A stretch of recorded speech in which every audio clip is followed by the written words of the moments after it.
សួស្តីពុកម៉ែបងប្អូនទាំងអស់គ្នាថ្ងៃនេះមកជួបជាមួយខ្ញុំទៀតហើយខ្ញុំមកធ្វើម្ហូបមុខទៀតគឺស្ងោរសាច់ជ្រូកម្ដងជាដំបូងខ្ញុំមកកូរស្ករឲ្យឡើងជើងក្រងសិនទៅវាក្រហមតាមដល់ពេលស្ករហើយចាំយើងយកសាច់ទៅដាក់ចូលកុំឲ្យវាឆ្អាបបន្ទាប់ពីថាចាំទឹកយើងពុះហើយយើង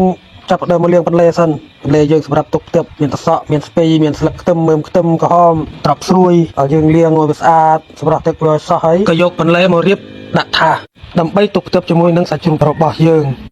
ចំពោះពុកម៉ែបងប្អូនណាដែលមិនទាន់បានចុច Subscribe Channel របស់ខ្ញុំនិង Follow Page របស់ខ្ញុំក៏សូមពុកម៉ែបងប្អូនជួយចុច Subscribe និង Follow Page របស់ខ្ញុំម្នាក់មួយផងដើម្បីទទួលបានវីដេអូថ្មីៗពីខ្ញុំបន្តទៀតឥឡូវងាកមកមើលបន្លែរបស់យើងបន្ទាប់ពីថាលាងត្រប់លាងទឹកសក់រួចហើយយើងក៏បានលាងស្ពៃយកមកដាក់នឹងថាសទៅថាដាក់ថាសហើយមិនអោបងប្អូនហើយឃើញថាសោះល្អអញ្ចេះសមនឹងផ្ទាប់ជាមួយនឹងសាច់ជ្រូកយើងរួចយើងក៏ងាកមកមើលទឹកយើងបន្ទាប់ពីថាទឹកពុះហើយយើងក៏ចាប់ផ្ដើមដាក់សាច់ជ្រូករបស់យើងចូលក្នុងវីដេអូនេះបើសិនមានពាក្យសម្ដីរឿងរ៉ាវរអួលខុសឆ្គងតាណាក៏សូមពុកម៉ែបងប្អូនអធិស្ឋានផងព្រោះខ្ញុំមិនសូវប្រកែមិត្តដូចជាទេមិត្តទៅរៀងតាក់រ៉ាវរអួលទៅថាដាក់សាច់ជ្រូកចូលហើយយើងក៏គ្របទុកដល់សន្ទុះសិនពុកម៉ែបងប្អូនដើម្បីវាឆ្អិនវាផុយល្អហើយភ្លើងក៏យើងមិនបាច់បង្ខំវាច្រាក់ណាស់ពេកទេពុកម៉ែបងប្អូន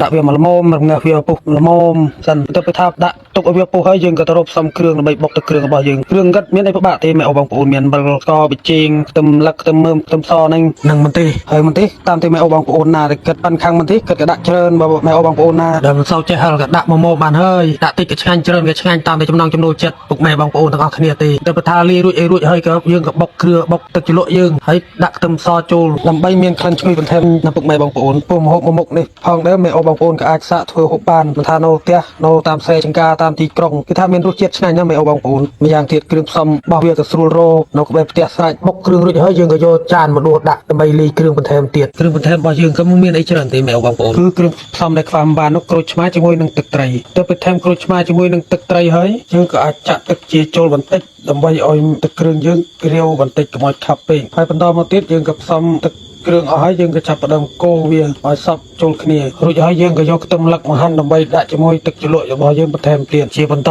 យើងក៏រៀបចំទុកបន្លែនិងទឹកគ្រឿងយើងមកឡែកសិនដើម្បីរងចាំសាច់ជ្រូករបស់យើងបន្ទាប់ពីថារៀបចំបន្លែនិងទឹកគ្រឿងទុកមកឡែកហើយយើងក៏ចាប់ផ្ដើមមកបើកមើលសាច់ជ្រូករបស់យើងតើវាឆ្អិនហើយឬនៅទៅពីបើកហើយឃើញថាសាច់ជ្រូកយើងចាប់ផ្ដើមផុយហើយប៉ុន្តែវាមិនទាន់ខាតទឹកដើម្បីឲ្យឆ្ងាញ់ពុកម៉ែបងប្អូនត្រូវតែរងាស់វាឲ្យខាតទឹកជាមុនសិនទើបសាច់ជ្រូកយើងវាឡើងក្រហមខ្លាំងហើយមានរសជាតិឈ្ងុយឆ្ងាញ់បន្ថែមទៀតពេលរងាស់ខាតទឹកបងប្អូនត្រូវត្រឡប់វាម្ដងទៀតដើម្បីឲ្យសាច់ជ្រូកយើងឆ្អិនល្អបន្ទាប់ពីថាសាច់ជ្រូកយើងឆ្អិនហើយយើងក៏ដួសដាក់ចានទុកមកឡែកសិនរួចហើយយើងក៏រៀបចំដើម្បីយកទៅពិសាហើយเราក៏សូមអញ្ជើញពុកម៉ែបងប្អូនទាំងអស់គ្នាចូលរួមពិសាជាមួយខ្ញុំទាំងអស់គ្នា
เดือบไปถ่าบ้านหกมาสันตุเคยแมวบางปูเนอะยี่ตะปีช่างหกปันแรกแกช่างหกใส่แกช่างเปิดบ้านเมื่อวิตโอระบักขยมไม่ได้ให้บาปุกแม่บางปูแม่รำตะเคลียนแม่รำตาเฮบายปุกแม่บางปูก็อาจเฟิร์มหกตัวขยมหกบ้านหรือก็อาจเฟิร์มหกเซงหกกบ้านได้แล้วขนมวิตโอระบักขยมมันต่อเป็นเติบเตี้ยยำนังดำหมกหกช่างช่างตกจูนปุกแม่บางปูเทศนาชีพิเศษปุกแม่บางปูทำไมได้มาต้นบ้าน subscribe ช่องระบักขยมนัง follow page ระบักขยมกระสมจด subscribe นัง follow page เนี่ยมวยพองทำใบตะตูบ้านวิตโอทำไมปีขยมเตี้ยเราก็มาขาดเปลยูปุกแม่บางปูยังมาตัวสนาการบริโภคอาหารบักขยมมันต่อเตี้ย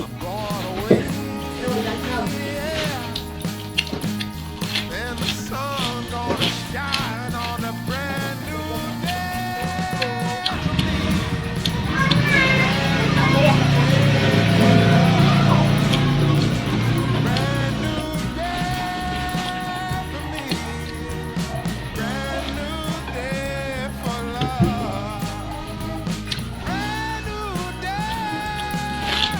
ជាចុងក្រោយក៏សូមអរគុណដល់ពុកម៉ែបងប្អូនទាំងអស់គ្នាដែលបានទស្សនាវីដេអូខ្ញុំតាំងពីចំណុចចាប់ផ្ដើមរហូតដល់ទីបញ្ចប់សូមអរគុណសូមជម្រាបលា